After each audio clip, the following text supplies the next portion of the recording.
Hola, ¿cómo están? Espero que muy bien. En este video vamos a ver la teoría básica del divisor de corrientes para resistencias y conductancias. Vamos a dibujar nuestro circuito, una fuente de corriente con n resistencias en paralelo, R1, R2 hasta R sub n. La corriente va a ser diferente para cada uno de los elementos, a excepción que sean iguales las resistencias. Bien, la particularidad de este circuito paralelo es que la tensión es la misma dentro del par de nodos donde se encuentran los elementos. Vamos a escribir la tensión en términos de ley de Ohm: corriente por resistencia, corriente de la fuente por resistencia equivalente en paralelo. Y para cada una de las resistencias, tensión sobre resistencia. Reemplazando el término de tensión, vamos a expresar la corriente de cada elemento en términos de corriente y resistencias. Corriente R2, igualmente tensión sobre resistencia 2. Reescribiendo, tendríamos la corriente de la fuente por el equivalente en paralelo de las resistencias sobre R2. Y así hasta la enésima resistencia. La corriente de la resistencia enésima, tensión sobre R sub n. Corriente de la fuente por resistencia equivalente paralelo sobre R sub n. Bien, de esa forma hemos escrito generalmente cómo se calcula el divisor de corriente. Ahora, para dos elementos, la corriente por la resistencia R1 va a ser igual a la corriente de la fuente por la resistencia equivalente en paralelo sobre R1.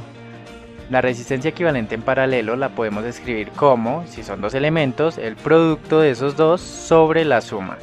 Y reemplazando esa ecuación, vamos a obtener la corriente de la fuente por el producto de las resistencias sobre R1 más R2 sobre R1. Simplificando esta expresión, vamos a obtener que la corriente por R1 va a ser la corriente de la fuente por R2 sobre la suma de las dos resistencias. Es decir, la corriente por R1 va a ser la corriente de la fuente por la resistencia que no necesito sobre la suma de las dos. De igual manera para R2, la corriente por la resistencia que no necesito sobre la suma de las dos resistencias.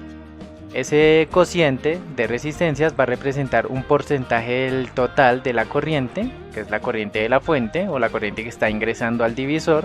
Y como dato técnico podemos tener en mente que la corriente que yo voy a calcular va a expresarse como la corriente que está ingresando, en este caso la corriente de la fuente, por la resistencia que no necesito sobre la suma de las dos resistencias.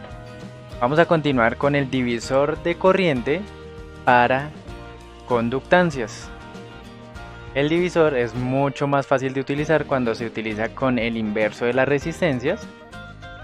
Vamos a escribir tensión igual a la corriente por la resistencia equivalente paralelo. Ahora, en términos de conductancias, sabemos que la conductancia es el inverso de la resistencia. Ese video también lo pueden encontrar aquí en el canal.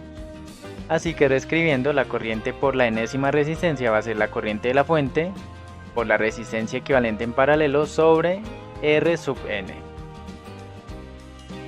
En términos de conductancias, la corriente de la fuente va a ser igual a la conductancia en paralelo equivalente sobre la conductancia donde estoy calculando la corriente. Vamos a organizarlo: producto de extremos y medios, enésima conductancia sobre la conductancia en paralelo.